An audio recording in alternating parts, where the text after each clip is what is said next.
You are listening to the B.I.G. Show with your hosts, Calvin and Garland. The B.I.G. Show is a weekly breakdown of the sports world from a fan's perspective. Here are your hosts, Calvin and Garland. Big intelligent gentlemen here. We are back. Big up. We had just talked about our consistency, and then we just had to take off a few days. You know what I mean? We were talking it all up. Yo, we've been consistent, patting ourselves on the back, and then about 2 straight weeks. Yeah, man. We some real hypocrites in this thing. But it's Wednesday. Like, hold my beer. Exactly. But it's Wednesday. At least we coming to y'all on a weekday. So it's not the weekend, and it's Juneteenth. So, you should be off today anyway. So you should be, listening to us. But anyway, we are on Spotify and all of the podcast channels. We're live on YouTube. You can see us right now, even though you wasn't expecting it on a Wednesday. If you do subscribe to Spotify, you'll be able to see our mugs. And as you know, I'm Calvin. That's my guy, Garland. What's going on, Garland? Yo, Juneteenth, every respecting black person should have gave your money to either a white person or Asian person today. Why are we giving our money to they're the minorities today? Well, actually, I feel some type of way that everybody that's black should be off today. If you're not black, you should work today, because that was the whole point of Juneteenth. Yeah, only black people should have been off today, but no, exactly. I saw white people in Fight the Power shirts down at the museum today. They want to be allies. They're the allies. We're allies. I'm an ally. We're allies. We're allies. We always support black causes. Yeah, thank you, Margaret. Thank you, Margaret. You too, Tom. Thanks. Right. Thanks so much. In there. Kuji Chagalia. What are they about? What are y'all? 5 months too early? Like, y'all about 5 months too early for that. Kaumba. It's like, yo, slow down. Don't pull out the Kenora. It's not that time yet. I'm rocking Stephen Biko shirts. Like, sir, right. That's not even. Sir, he's not even over. That's over there. Like, down with this racist systematic policies that are happening in this country. Hey, cry freedom somewhere else. I'm like, dude, I'm trying to get a Tesla truck. What is she talking about? I saw another one of them on the road today. I saw them on the highway. Not today, but I saw another one recently. I saw a truck transporting several on the highway. I'm like, yo, that's the ugliest truck. But if somebody gave it to me, I would be driving. Yeah, they're $100,000 trucks. They don't even call them trucks. They call them what? Tesla tanks? Yeah. They call them tanks. Yeah. Yeah, this ain't no limit tank either. Mama Mia ain't jumping off the back of that tank. You know what I'm saying? No Silk the Shaka. No lemon scum soldiers are not jumping off that tank. Hey man, what we got going on today? Bro, we're gonna cover the gambit, because now that basketball season is officially over, we gotta talk about baseball. So, thank you, Celtics. And so we're gonna talk a little baseball. We're gonna talk a little NBA finals. Hey man, there's an organization that cannot find a coach. This used to be one of the top organizations, not only in professional basketball, but one of the top franchises in all the sports. And they're begging people to take this job, and nobody wants it. So we're going to talk about it. First of all, they got turned down by one person, and now nobody wants the job. The last several years, they got turned down. They got turned. They got turned down a couple times. That. They got outbid. They didn't get turned down. They got outbid. Bro, they was only turned down. They only got turned down. Ty Lue turned them down. Ty Lue got more money with the Clippers. Yes, he did. Ty Lue turned down their offer. Anyway, moving on. Leave my Lakers alone. Lakers slander will not be tolerated. So it's the off season. Talk about this, because now they really look like clowns, and so let's save it for the segment.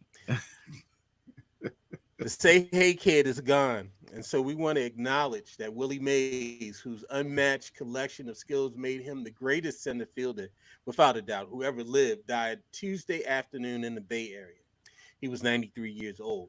All told, in a career that spanned 20 plus years from 1951 through 1973, most of them with his beloved Giants, who started in New York and then moved to San Francisco.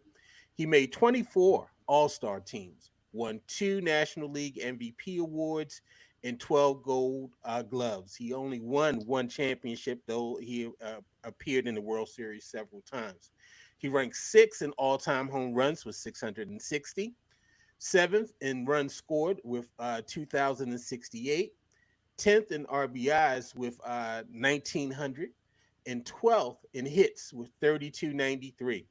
May's death comes 2 days before the Giants are set to play the St. Louis Cardinals at Rickwood Field in Birmingham, Alabama, in a game honoring Mays and the Negro Leagues as a whole. And so uh, Calvin and I did not see Willie Mays in his prime. Uh, I'm in 1973. How old were you, Calvin? One. Okay. One. And I was six. And so I was not watching baseball like that at the time. So I did not see Willie Mays play. I only seen him through the clips, through the stories. A great documentary on HBO about his life that was done by Nelson George. If you get an opportunity to find it on Max or on demand, I recommend that you go watch it. Really great story into Willie Mays' background. But, one of our trailblazers, one of our great African American players coming out of the Negro Leagues, started playing in the Negro Leagues at 17. Okay. And so one of our great players, I used to read sports anthology books when I was little. That's what kind of stoked my love for reading. Of course, there was always Willie Mays in those sports anthologies and his feats and the catch in the 1954 World Series against the Indians, the over the shoulder catch running back to center field in the Polo Grounds in New York. Just a great icon of the sport. And so, any thoughts about Willie Mays?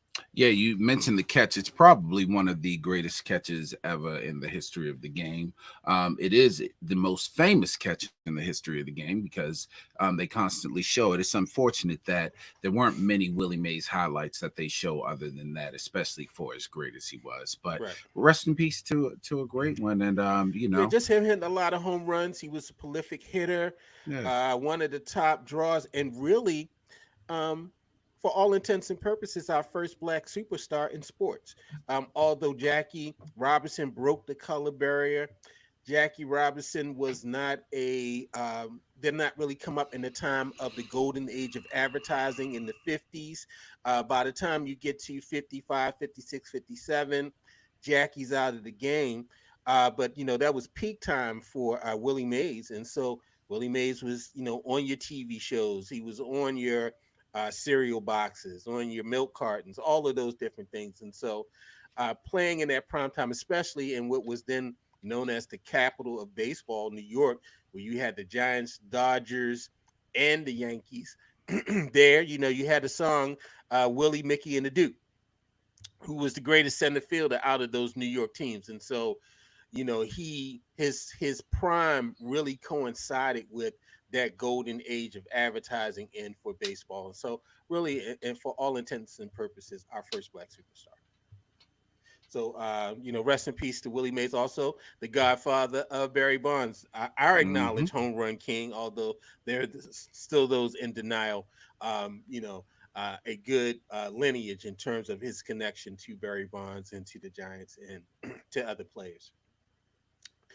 Calvin, do the Orioles have any pitchers left? they don't.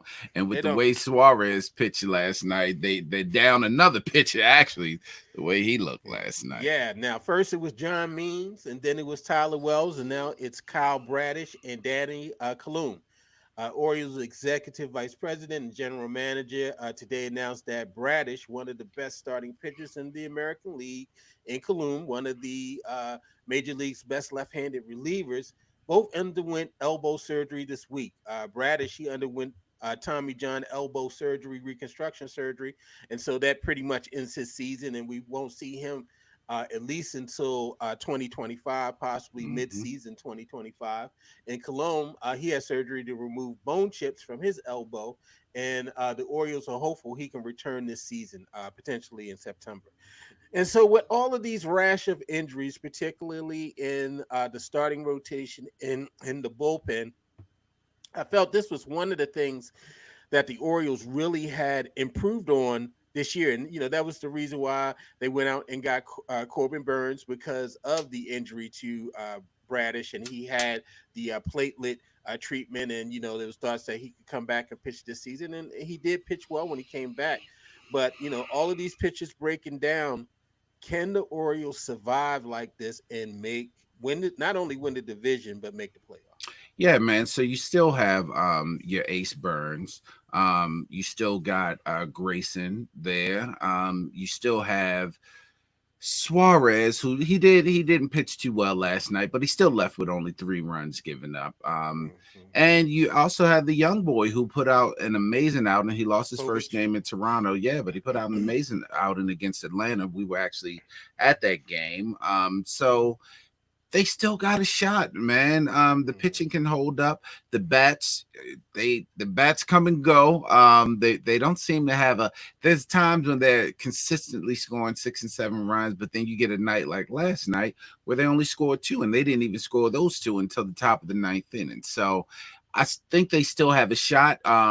They built up pretty good lead in the AL East against all the other teams except the Yankees, and they're only a game and a half behind the Yankees right now. They still are tied with the third best, well, not tied anymore, but they have the third best record in the major leagues. So I think they gave themselves a little bit of a boost, a little bit of a head start, and I think with the bats and the pitching that we still have, I think they can still overtake the Yankees and win the division. If nothing else, make the wild card. I'm not as optimistic as you are. You never are. I'm You not- never are. You never are. All You right. never are when it Hold comes to my the beer. Orioles. Hold my beer. I am optimistic. First of all, you're gonna stop that madness. I am optimistic when it comes to the Orioles. we Okay. got we got proof that you. No, no, I am optimistic when it comes to Orioles. I just know they're in a tough division, but I guess my optimism is when you get to the playoffs, you really go down to a 3-man rotation, pretty much, and so I don't know if I could count on Povich and Suarez as that number 3. Yes, you can count on Burns, you can count on Rodriguez, but I don't know who's going to be in that number 3 slot that you can hand that ball to and be like, okay, this person's going to give me 7 solid or 8 solid in a playoff game. Povich is a rookie. Suarez is a journeyman who, he could fall apart at any minute. The magic pixie dust can fall off of him at any moment. And so, a lot of these young players that we hear about their names down in the minors, we ain't gonna see up in here because if they're in contention come August, come trade deadline, now everybody is available except Holiday. And so I think we're gonna see some movement for them to go out and get a a starting pitcher. At first, it was bullpen. Oh, we needed help in the bullpen. Okay, I think we are right in the bullpen. I mean, we're not knockout closeout, but we're decent. But they're going to have to, if they're close and it comes August, some of these young names that we're hearing down on the farm that are doing well, we're not going to see here in Baltimore because they're going to have to use these chips. They're going to have to start using these chips now to go out and get a pitcher because you just can't. I don't think you can go into the playoffs with just two bona fide starters. So is Kramer still hurt? Didn't Kramer still hurt? Kramer's still hurt, and to me, Kramer's mid at best. I mean, but that's You really. count on Kramer to close out a series. So you do what you have to do. Now I agree they need to get a starting pitcher. So we've On. always agreed that they take off those orange colored glasses. Absolutely not. What I'm trying to tell you is they need the bats to continue to stay hot. Yeah, they could have won. They should have won last night. The bats were hot won last year when they got to the playoffs, and what stopped them?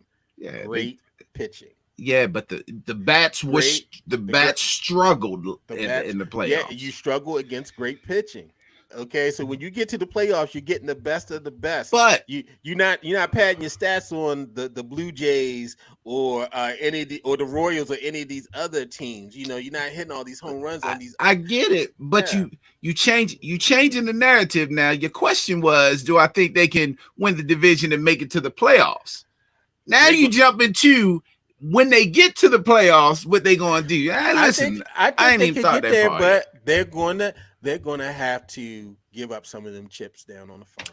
Yeah, but they were going to do that anyway. There was a time, and I think the pitching may have jumped up some with the recent injuries. But there was a time where they were looking to replace Cedric a couple weeks ago because he was struggling. So they were looking for some outfield help. So they may still be looking for outfield help, but they got to look for a starting pitcher. To me, it's pitching.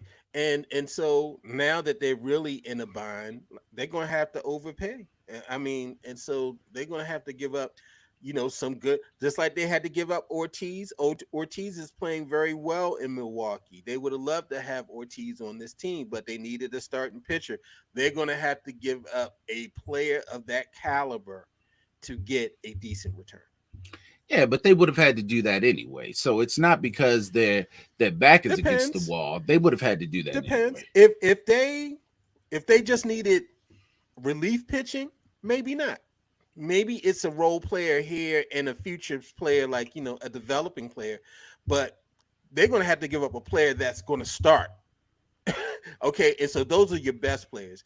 They're not going to get away with getting a top 3 pitcher by giving up some utility guys. They're going to have to give up a top player. But do you think they need a top 3 pitcher, or do you think they just need someone that's good? Yeah, because this is slow pitch softball, my man. I mean, you got the Yankees, you got a very good playing Guardians team that's playing well in the Central. Not really talking about them a lot.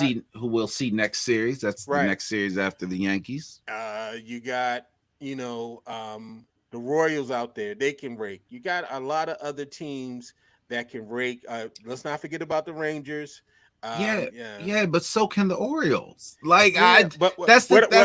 They can rake. But I'm talking about, can we stop the other teams from raking?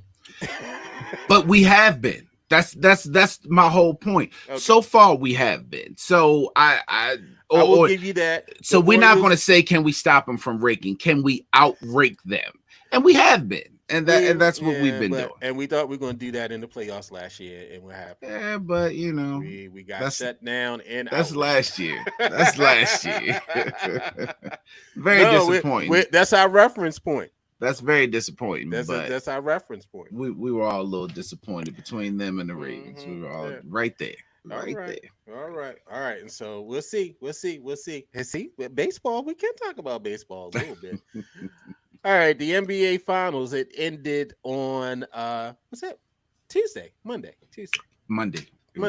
Yeah. Congratulations to the Boston Celtics for winning the NBA championship, 4-1 over the Dallas Mavericks. Jaylen Brown was named.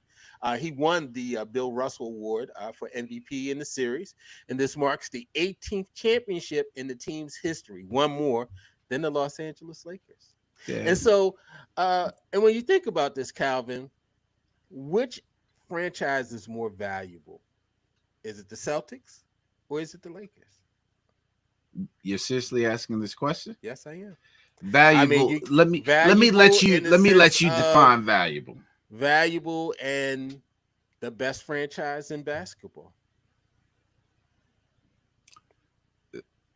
The best overall or the best overall, history, current functioning, all those things. It's no question it's the LA Lakers. First of all, they're in LA.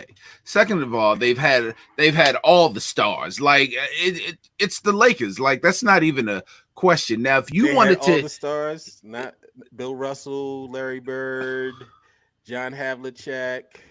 So Kareem Abdul-Jabbar, Magic Johnson, James Worthy, LeBron James, Kobe Bryant. I mean, come on. Are you seriously asking that question? Listen, bro, if you would have said, I would have leaned. Don't Don't do that. Don't do that. Paul Don't do Pierce that. is going to. Paul Pierce is a Hall of Famer. I would have I would have leaned Celtics had you said who is the most solid, most, of course, right now, the most successful. I would have leaned that. But when you're talking full value, it's definitely LA. LA over Boston anyway. Like you can't match that. That's why I let you define it. I said define it for me. Cause now if we're talking strictly basketball play on the court, I would probably lean Boston. And speaking of Boston, let me last year Jaylen Brown was getting killed He's getting by killed this year. everyone and by us because he didn't show up in the playoffs. Right. Not only did he win the Finals MVP, but he also won the Eastern Conference Yes. Championship MVP. Yes. Shout out to him for doing this thing. Now, I picked Dallas, you picked Boston. I did say to you that I would lean Boston if Porzingis is healthy. He did play what 2.5 games, and 2.5 games. yeah, and they won those games. So I mean, it was just I don't know. Shout out to Boston, man. They did their thing. I can't take nothing from them. They did their thing. Shockingly, they did their thing.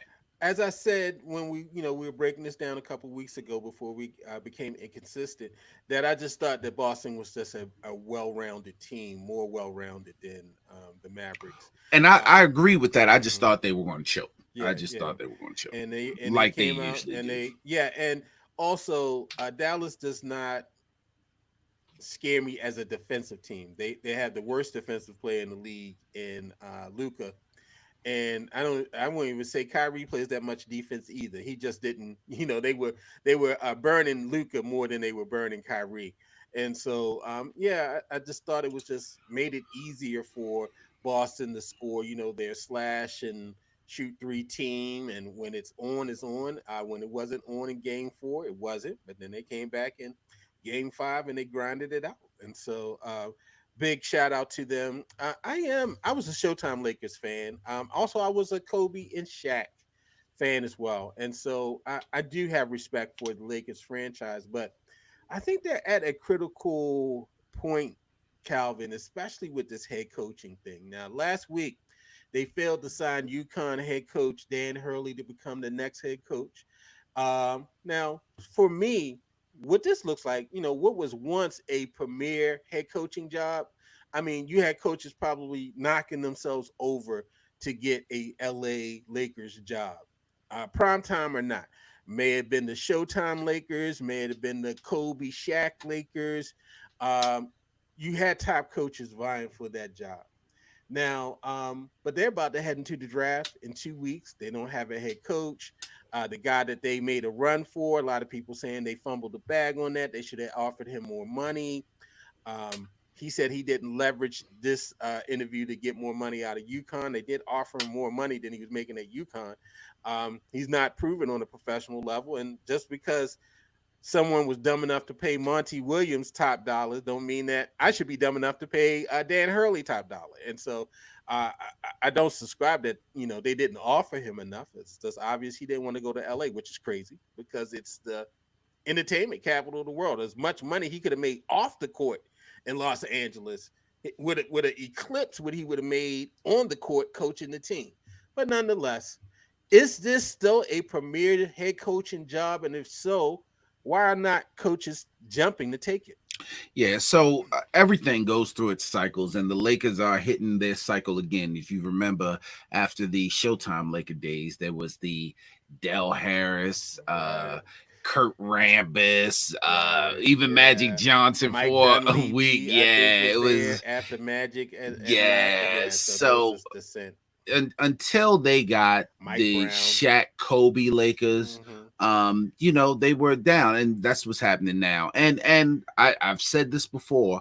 I blame LeBron James for a lot of this, and not specifically for the Lakers, but all these teams now are joining together. They're homeboys. They want to band together and make these super teams.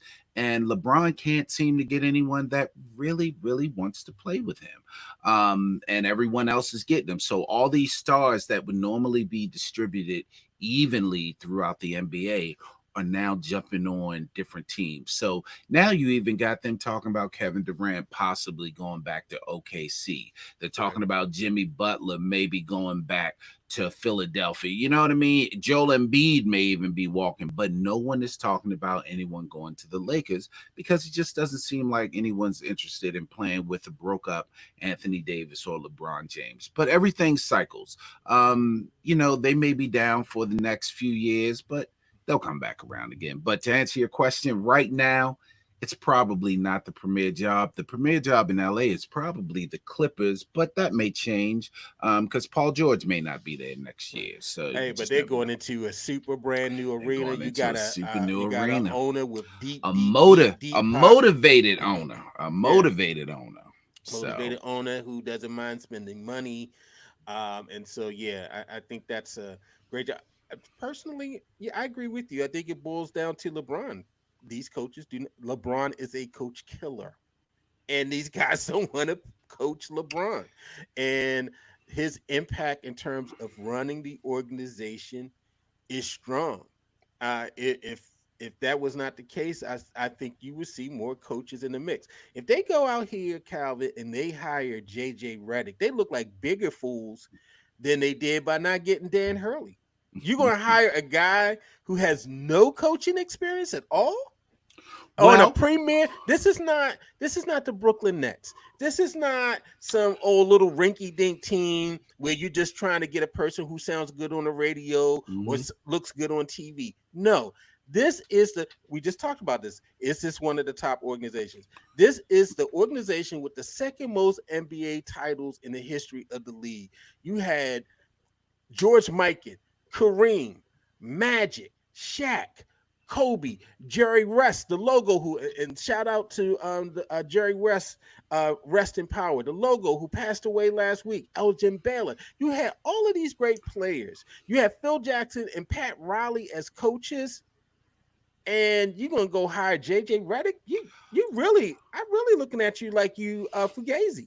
I'm going to agree and disagree with you. So I definitely How agree you gonna that do I'm about to tell you.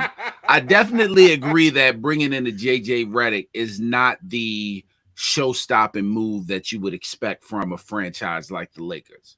However, with the team that we just talked about, probably sliding into their lean years, now is when you go ahead and start your rebuild, and you can get you a rebuild coach like a JJ Redick. If he hits, he hits. If he doesn't, he doesn't. The difference between him and the guy at UConn, they were offering him a long contract. You can't offer JJ Redick that type of length in a contract. You got to only offer him 2-3 years at the If I'm most. JJ Redick, I ain't taking it unless you offer me something on the level you was offering Hurley. And then you move somewhere else. You move to go somewhere else. But they're in a time, we just talked about this. They're in a critical time. They got to rebuild the team first. And if you want to start with the coach, you can. But who's out there that you're going to get?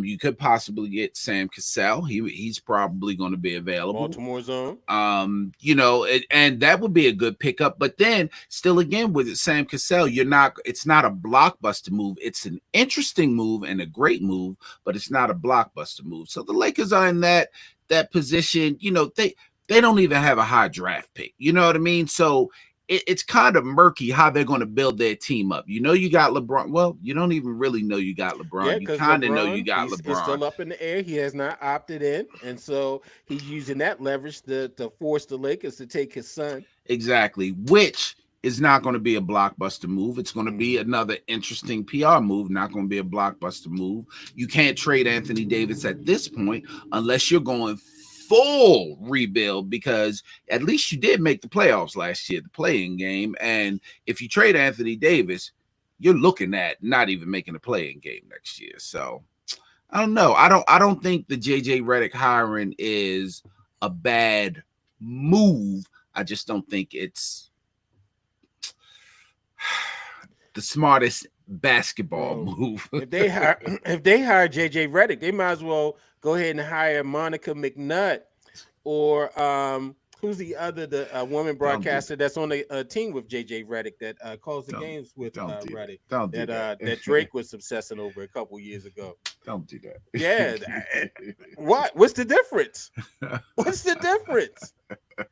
If they go and hire JJ Redick, you might as well go ahead and hire Monica McNutt or Ogumake, the in studio, one of them. Because that's anyway. Stop with my Lakers slander. But hey, there is possibly a coach out there that they can hire. The Pistons fired Monty Williams. The Detroit Pistons fired Monty Williams after one season, absorbing the remaining $65 million on his contract. The Pistons finished with a franchise record 68 losses last season. Calvin, there's a coach. You want to see him in LA on the sidelines, coaching possibly LeBron and Bronny? At this point, I don't mind seeing anybody on the sidelines in LA. I'm gonna be very honest with you. Is Pete Pompey still alive in Baltimore? Did Pete Pompey pass away? He passed away. Maybe they need to go get Bob Wade. Bob Wade's still alive. Go get Flaky. Go get Bob Wade. You sure Bob Wade ain't passed away? You know Bob Wade ain't passed away. He's still alive. Go get Bob Wade. Who was the coach at City? George Papadakis? Who was the George guy? Patrides. George Patrides. Is he still alive? He's still alive. Go talk to George Patrides. Put him on the sideline. They can go get Gary Williams. Gary Williams is still around. They should offer some money to John Calipari. I know Calipari said he already in Arkansas. Yeah, so what? He'd be like, let me go to LA. I know John only care about the college kids. Is Fang Mitchell still alive? Go get Fang Mitchell. I'm just calling all the old Baltimore coaches. I think Fang passed away. I'm gonna have to. We'll check on that. I'm sorry, people. I ain't trying to be disrespectful going out people's names. Yeah, I'm almost. Yeah, but yeah, I would love to see Monty Williams on that sideline. I mean, I don't think it's a problem. I don't think it's there, but why not? Why would you want to take that job? If LeBron and AD ain't happy, if you ain't playing Bronny enough. Fang's still around, man. Fang's 76 years old. Yeah, good. Yeah, so yeah, I mean, if Fang is I'm talking about Fang. if LeBron is still there and Bronny's there and 80 there, oh my God, that's You better consult with them before you make any decisions. Bronny, should I put you in now? LeBron, should I call a timeout and challenge that? AD, what do you want me to do on defense and offense? Because Bronny going to turn into a solid NBA player. Y'all going to leave Bronny you're alone. Going to stop this. He's not going to be. He's not going to be I'm about to say a Pro Bowler. He's not going to be an All-Star. But Bronny going to be a solid player. Y'all leave Bronny alone.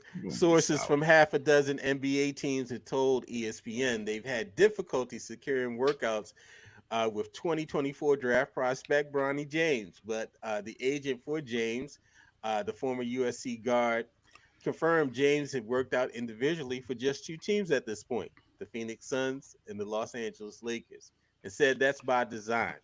Agent Rich Paul, CEO of Clutch Sports, he's the co-CEO. We all know that that's LeBron's company, but he just running it for LeBron. Pushed back to ESPN on Wednesday on any notion that James had received differential treatment or different treatment than other players throughout the pre-draft process. The Suns hold the 22nd pick, and the Lakers have numbers 17 and 55 in the NBA draft, which will be June the 26th and 27th in New York. And so, will Bronny end up in the first round? Now, we just said we got the Suns got the 22 pick, the Lakers have the 17 pick. Will Bronny land in the first round? I think LeBron really wants to play with his boy. I just read something. Rich Paul said Bronny's off. LeBron's off of that now. He's not making it a definite. All right, so we can go on the internet and find the LeBron lies. So anyway, like I said, LeBron wants to play with his son. I would hate for them to get him at 17. But I'm almost thinking they will. I'm almost thinking they're going to pick him at 17. Wow. So the Lakers, they're already a joke because they can't hire a coach. and they're about to hire a broadcaster who's one of the most hated players in basketball history because the college he went to. And now they're going to draft a guy who only averaged 3 points a game in college. Now, now, don't take my In the word first as round. don't take my word as gospel, but I'm gonna take it as gospel because I believe it's going to happen. I I think they're gonna believe do it. he's Yeah, going to land in the first round, and it's either going to be the Suns or it's going to be the Lakers. I And I they're laughing stock. They are no the Kareem has got to be. He got to be crying in his skyhook right now. Kareem got to be crying in his goggles. I would hate for them to do it, but I think that Magic ain't even like hee. Magic ain't even doing that no more. Magic like hee. Magic not even doing the hee anymore. yeah. Unlike football, basketball doesn't do a whole lot of trades. So if they don't get him at 17, you would think that they would probably trade up. Well, you think, Yeah, because from 55 to get him. yeah, to trade up. But basketball doesn't do a lot of that. Yeah, You know they what I don't do mean? He And, going, bro. yeah. The Lakers are a joke now. When you hear the Yeah. name, now the Lakers are on the clock. The pick is in. Ding ding ding ding. The Lakers have taken Bronny James, guard, USC. Well, wait a minute. If I'm Bronny, I'm calling into the show and speaking to you, Garland, because you said months ago that he wasn't even going to be drafted. Now you Bro, are coming because around to saying that the Lakers are going to yes, draft him. and you know why? Because the Lakers are a joke. Yes, the Lakers are a joke. At first, I had respect for the Lakers that they respected themselves enough that they would not fall into this trap. But now they can't hire a coach. I hope we're still recording when LeBron the is hope. Lakers win their next championship because I'm gonna throw this all in your face. I want you to cut it up. I want you to do a super cut on this. They can't hire a coach. LeBron has got them held hostage. He got them by the cojones because he's holding this over their head of if he's going to come back or not. Because if he does it, then nobody's going to pay attention to the team. They don't have enough there that AD can carry them because the old street clothes are going to show up. We'll see. Okay. We'll see. A week from the day, we'll see what happens in the draft. All right. Okay, bro. All right. You're so hard on my Lakers. I'm telling you, man. Anyway, we got a Garland's Music Corner. And we're going to salute we're going back to hip hop on this one. A Tribe Called Quest, The Low End Theory. This album made Apple Music's 100 greatest albums ever. And so The Low End Theory is the second studio album by the hip hop group A Tribe Called Quest, and it was released in September of 1991.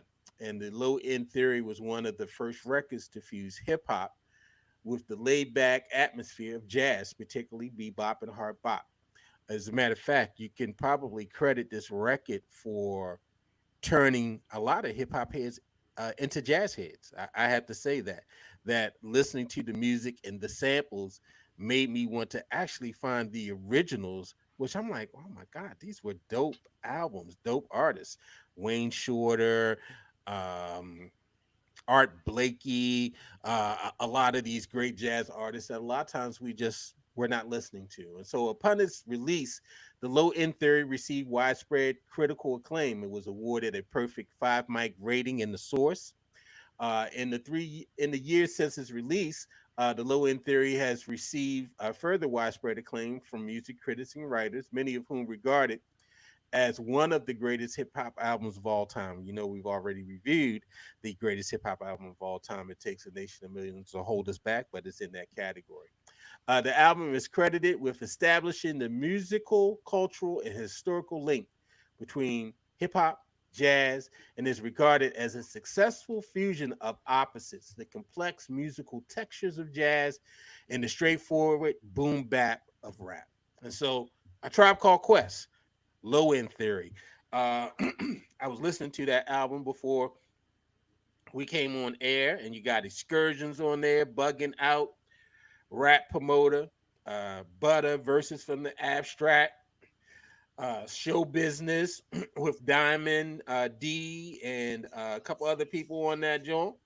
Let's see, you got Check the Rhyme, which is probably the lead Check the single off rhyme, of there. yo. Check the Check Rhyme. the rhyme. Jazz, we got it. And of course, the ultimate posse cut Scenario. Wheel up, bring me back. Come rewind. Yes. Heal up, bring her back, come rewind. I think Powerful impact, boom, from the cannon. Wasn't this the so Tribe had a fourth member, Yeah, gentleman it from was Baltimore. was he from no? I thought that was all from New York. I thought he had Baltimore ties. I'm almost certain that's what we used to read up on, unless I'm thinking about somebody else. I'm You think almost about certain. somebody else because yeah, they're all Queens, and so it's Q-Tip, Fife, uh, Shaheed Muhammad, and Jerobi. Um, of course, Jerobi doesn't appear on any songs. He was just there in physical essence.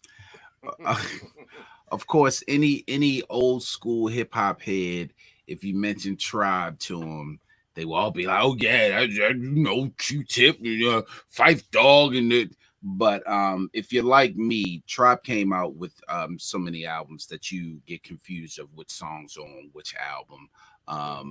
But they are still one of the greatest hip hop groups ever. Rest in peace, Fife Dog. And if you didn't know how big they were, when Fife, first of all, Fife had a couple of appearances on ESPN. Big ESPN's sports first, head. yeah. And when he passed, it was actually a much bigger deal than a lot of us thought it would be. It was pretty much national news. It was definitely national news in the sports world, but it was almost national news. So that's how big Tribe was. So good call, Garland. Thank you, Good call thank you, on this. Good thank you, call. thank you. So yeah, take a listen today. It is Black history. It's Black Music Month. June is Black Music Month all Mm-hmm. month, and so go out and buy some music. Listen to someone, stream it on iTunes or Spotify, your favorite streaming services, and so these artists can get some bread and stuff. Let's go ahead and do that. And so yeah, a Tribe Called Quest, Low End Theory. All right, we've come to a segment of the show that everyone loves. Come on, yo. So I kick it to Calvin. Come on, yo. Yeah, man, I've been waiting for this one. I got a few of them, but this is the one that I've really, really been waiting on. WNBA. Come on, yo. We can talk about Caitlin Clark. We can talk about Angel Reese. We can talk about Asia Wilson not getting the notoriety or whatever. But what I'm starting to hear from the WNBA, its fans, and even the players. There were a couple players that get on Twitter, because I don't call it X. His mama named it Twitter. I'm gonna call it Twitter. Get on Twitter and talk about how the fans are being so mean to them and they're calling them names. And when they come off the court and go to their social media, it's pretty bad. They kind of want the fans to be a little nicer or a little more understanding and all of this media. No, we don't hate Caitlin Clark, and why are you acting like we do? And Right. this and that and this and that. Ladies, everyone tried to warn you. You want to be treated like regular sports. You want to be treated like the NBA. You want to be treated like all the other professional sports. This is what comes with it. You can't go in the corner and start crying now. You cannot say this is what we want.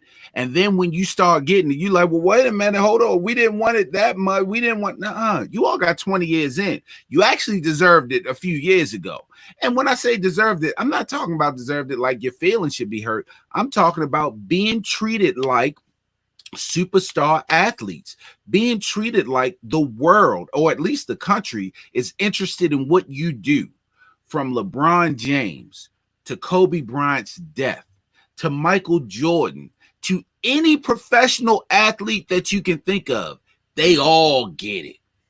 They all have been getting it since day one. Some of them have gotten it in college, in high school. LeBron James has been getting it ever since his name has been mentioned.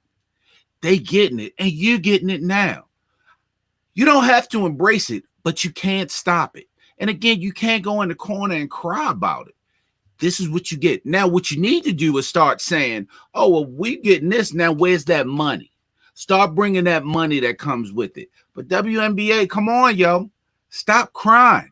This is what comes with it. Did you see the video, the TikTok video where the guy said, if they want to be treated like equals, I'm a treat them like equals. And he started calling, he was like, get a rebound, you bald head, bitch. Yeah, I see it. Yo, but it's true. That's how we talk about all of the athletes that we either hate, even the ones that we like. We call them names. We tweet about them. You can go on social media every day. It doesn't matter the game, how important it is, the play. Somebody's got something to say about you. You all have been living in anonymity for a long time. Oh, that's gone. That curtain has been pulled back. You are front and center now. So anything you do, it's going to be criticized. Come on, WNBA. Come. You know what? I'm not even gonna call y'all yo because I know the young kids call y'all's bro and yo. Come on, ladies. Come on, Nah, ladies. they You can't yos. do it, Trust me, a lot of them are yos. bro. Bro, A lot, bro. Stop. bro. Stop that. Stop It's a lifestyle. It's not a season, Calvin. A lot of them that. Come on, WNBA. Get it together. Stop crying. Suck it up. Suck it up. Yeah. All right, come on, yo. Because I'm getting a little froggy over here. Come on, yo. Stephen A. Smith and Shannon Sharp and all these black men caping for Caitlin Clark. That's capping for Caitlin Clark. You know, the Olympic team, the possible players for the Olympic team was announced about 2 weeks ago, right when we stopped recording. And Caitlin Clark was left off of the roster for that. And it hurt black men to their soul, particularly two black men, Stephen A. Smith and Shannon Sharp. I mean, they were hurt to their souls that Caitlin Clark was not selected. And Stephen A's reason why Caitlin Clark should have been added to the team was simply because white America loves her. That's pretty much what it is. White American loves her. And because white America loves her and she has name recognition, despite that she's not even in the top 20 in terms of, all right, that's disrespect. I won't say top 20. Let's narrow that down. She's not even right now in the top 15 of the best players in the NBA. She's not. She's not. I almost sound like Stephen A. when I did that. She's not. She's definitely not. Although she's not in the top 15, she should have a roster spot according to Stephen A. and Shannon, Uncle Shannon, because white people know her. Uncle Mr. Charlie Ice is colder. Remember when I went on that rant about Dion and Mr. Charlie's Ice? Basically, that's what Shannon and Stephen A. are saying. Mr. Charlie's Ice is colder with Caitlin to have her on there just sitting on the bench. And we've got to stop this merit based, just putting people on stuff just because I like them. That's the 50 Cent argument of what's dope and what's whack. Remember a couple of years ago when 50 Cent was real popular and people were like, yo, you're a whack rapper. Well, I went diamond. Well, just because you went diamond 50 don't mean you dope. It doesn't mean you know how to market your record. It doesn't mean you had a catchy tune, but it doesn't make you a dope lyricist. And so we got to stop this. Okay, yeah, Caitlin Clark, the white mainstream media power machine industrial complex built her up at Iowa. And they really have half of this country in the bag believing that she was just going to walk into the NBA and average 50 points a game. She was going to come in here and just tear down the league. But you have the best player in the league, Aja Wilson, out here getting quadruple doubles, killing people. But we don't hear nothing about Aja Wilson. But we're crying because Caitlin was left off of the roster. So come on, yo, let's stop this, yo. I mean, is she gonna be good in a couple years? Yeah, I give her another year or two to prove herself, and she could get up there. But you've got to earn it. You got to earn it, just like these other women have earned it. You've got to earn it. We just can't throw you on something because you got the most likes or you got the most followers. That doesn't mean anything. Not in athletics. I've known a lot of popular people that sucked at athletics. We ain't pick them on the team. They sucked. But we hung out with them afterwards because, yeah, we knew a lot of people was going to be around. But it didn't mean they deserved to be starting. So come on, yo. Let's stop this mess. Let's stop these meritless base promotions for a player who hasn't proven themselves yet. When she proves herself in the next year, she comes back and she's averaging 25 or whatever, then yes, she deserves it. But she has not proven that she's at that level yet. So come on, yo.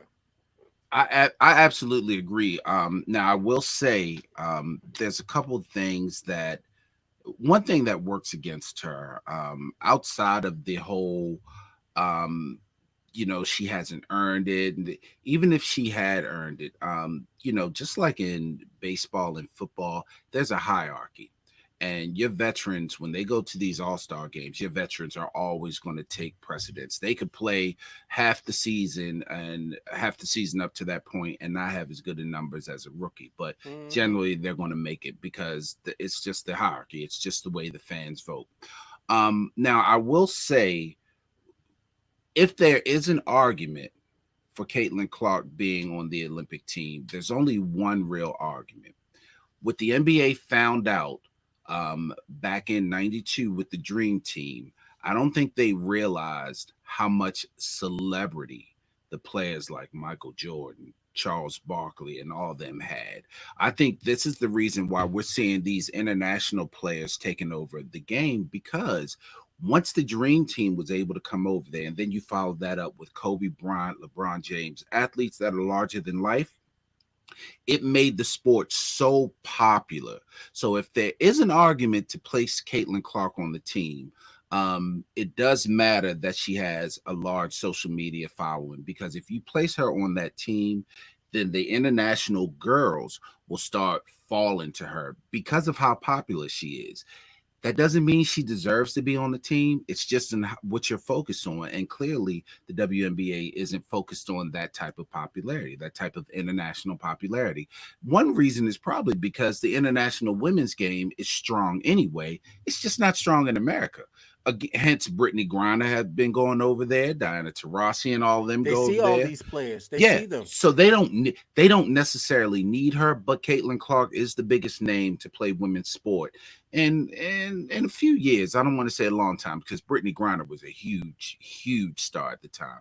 But in a few years, so if there is an argument to place her on the team, it is for that international recognition of the WNBA, as opposed to what they already have in their own international game, where the WNBA isn't really much of a big deal for them.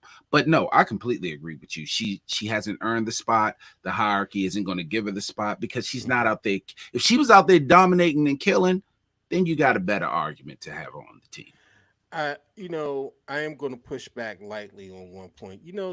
They did have a women's dream team that kicked off the WNBA. You Mm-hmm. remember the Mm-hmm. women's Olympic team: Mm-hmm. Rebecca Yep. Lobo, Yep. Lisa Leslie, um, The Jerry uh, Carroll girl, Jerry yeah. Carroll I head mean, you girl. had all the legendary players Mm-hmm. on there: Cheryl Swoops, Mm-hmm. Adon Staley. You had all of the big name players of that time on that team, and that kind of helped them kick off the WNBA. Mm-hmm. And so you've done it, and I think we keep on discount. I think it's just this thing that they don't think the WNBA existed before Caitlin Clark, It's or 20 years women's in. basketball did not Yeah. exist before Caitlin Clark, but it has, and it's done pretty decently with great players. And yeah, she has to earn her way just like these other. Candace Parker has been kept off of several Olympic teams because Gino Amoura, I Oriema. can't. Oriema. Ariema, thank you. Baltimore East. Ariema, they don't get along. And so she's been cut from several Olympic teams. She's had to this is one of the greatest players in WNBA history. And she's had to try to earn her spot.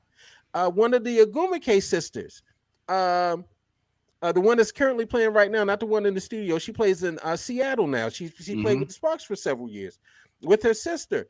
She is one of the top 10 scorers in the WNBA and has not made an Olympic team.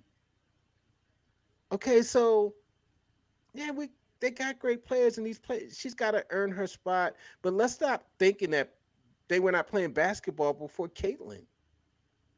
And I love the point that you made. These women go to Europe to make money every year, and they're big stars in Europe. Mm-hmm. So I'm sure there are girls in Paris that know some of the players that's going to be on that team. They know Asia Wilson. They know Kelsey Plum. They know, one of the players, Alyssa Thomas from the Connecticut Sun. They know these players. Shout out to the Terps. Alyssa Thomas is a Terp. So, yeah, they know these players. And so, yeah, I'm with you. Thank you, Cal. All righty. Hey, Wednesday night, we rocked it as always. You know what? We got some things coming up, Garland. We slacked on the Shy. We slacked on the Shy. The Shy is trash. Trust me. I try, Calvin. It's not even worth taking our time an hour weekly to talk about that shit. We slacking on Power Ghost. You know, P Valley is coming back in July. Yeah. 1, 2, get them. I mean, you know what? I saw it. That's actually a documentary. That's not the series. No. The documentary is on now. The series is actually coming back in July. The series is coming back. Okay, because I was a little confused from the advertising and all. But yeah, I'm down with PV. But no, I can't get that time back for the shot. I can't get that time back. That's time that I can't get back. Have you caught up with it yet? Have you caught up with the shot? Have you watched all the episodes? First of all, Jake the Snake sleeping with the pastor's wife.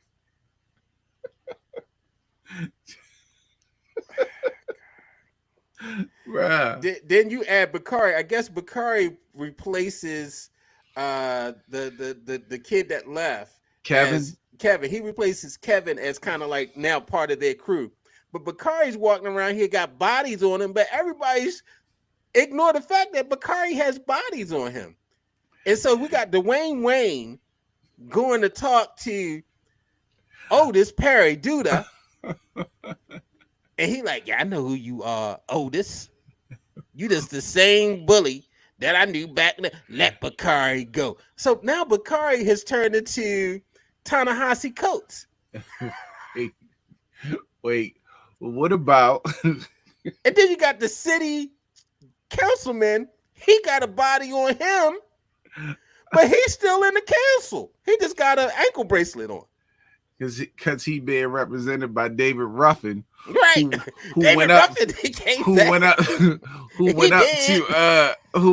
Duda and was like, ain't nobody checking for you, Otis. And then promptly got shot and killed. By Bakari, who then went to the Halloween party. No, that wasn't Bakari. It was the new Bakari. The new Bakari. Yeah, the new Bakari. Who's dating the pastor's daughter. And then Emmett, the dude that his girlfriend got raped because of, who got kidnapped, come to find out he the daddy of one of the kids. And so now he won't be a full-time daddy. But wait, we got Serena Williams' ex, Jackie Long, coming back because he was locked up with Emmett's half-brother, who he just found out about, but now is the accountant. Right. And he talking to dude that, look, I can help you hide the money. I can help you. He ain't said like that. He said, I can help you hide the money, but I just need to know. And you're gonna leave my brother alone. But wait, it gets better. Then stud season, you got Bakari's sister, little stud queen, little flannel back. Her and Harriet Tubman, they have the little go around. She don't know where she is. She all confused. Am I gay or am I just a trisexual? but No, you're a trisexual. You're and free. she spying on her brother. But you also got Candy, who is giving back to the disability because they need to learn sign language. You so wrong, yo. You want me to do what? You want me to eat some tuna? And how does she just go to Duda with the deaf girl and be like, get a gun? Unlike them one. I like You're so good. Give me that gun. You wrong. We both wrong. But wait. But then we got Lala. We got Lala who showed up again and now seems like she about to mess with what's his name? I forgot his rapping name. But the Bakari's girlfriend's brother who killed the dude and now is back. Yeah. Now he back sweeping up the store talking about so you know, I really changed in life. And then we got Lynn Whitfield out here sleeping with the boy from ATL. We got Lynn Whitfield out here sleeping with Simba from the Lion King. From the Lion King. And my boy Teddy from ATL. Because he wanted to be king. So he's sleeping with Lynn Whitfield. And then we got Papa, who out here helping to launder the money because Papa is saying, if y'all want to be blessed, you got to bless me to bless you. So Papa then fell off. Papa, oh Lord have mercy. Papa, he's trying to act that he better than now and all this stuff. And he left the Halloween party because he all up on his horse. But why is the pastor's wife here? What are you doing with her, Jake? I'm out. I'm out. Oh, we forgot that light skin. The brat. Then we forgot about Brat and Kevin's mother. Yeah, the brat knocked on the door. She was like, "Who is it?" She was like, "It's the brat of Tat Tat." She was like, "Tat out, Tat out, big baby." There's y'all recap, yo. That's all y'all. Oh no, we forgot one more. We forgot about what's his name? Jamal Bryant's ex tweet is now about to break up with Harriet Tubman's daddy because she don't feel loved. He like, you running my life. I just when he left tweet was like, "Ooh, there goes my man." Oh my. Ooh. Yeah. She's smoking cigarettes in the rain now. That's y'all shy recap. So now you're all cut up. Y'all asking for the shot. There you go. Everything you wanted to hear us talk about the shot is right there. Anyway, man. We'll be back at some point next week. We might wait till the weekend. We might do it during the week, but we'll be back at some point next week. Because all we got to talk about is baseball, and so that means we're going to start reaching for some other stuff, y'all. So be ready for these top 10. Yeah, we got some WNBA we can talk about. Baseball, WNBA, even hockey is over. You want to talk about Big Three or something? Oh, I do want to say, man. In closing, I watched the last two games, and the Edmonton Oilers have won the last two times I watched, and so maybe I'm a good luck charm for them. They might fly me up to Alberta, Canada, to see the game because I don't know what's going on. I don't know what icing is, none of that stuff. They're gonna be like, "You're black, eh? I didn't know you were black. Hey, you're black. You want a pint? Yeah." I know you were black, eh? Hey, we are live on YouTube. You can catch up on all the podcast platforms. If you have Spotify, you can see us laughing and cracking up about these. That was an SCTV skit. What was the two brothers? Oh my God, Rick Moranis and I know who they are. Levy. Oh my God. No, it wasn't Levy. It was a heavy guy. It wasn't Levy. Was it John Candy? No, I think his name. Oh man, Rick Moranis. I want to say his name was Dave somebody. Dave Thomas. Dave Thomas. That's exactly who it was. That's exactly who it was. And they used to do that. I remember they used to do SCTV, Second City TV. Boy, you taking it back, son. Yes. I used to Bob catch and Doug SCTV. McKenzie. That was the character's name, Bob and Doug McKenzie. Yeah. SCTV used to come on after Saturday Night Live. Used to come on late. On late. Hey, we thank you all for joining us. Let me hit this thing so we can get out of here. You know, because we're gonna keep on talking. We do. I got the landlord downstairs waiting for me. Oh, you know, he don't care nothing about the Shy. Yeah, he don't play. I'm surprised he ain't bust up here yet. You have been listening to the B.I.G. Show. This show was produced and written by Calvin Coates and Garland Thomas for All Things Black Production.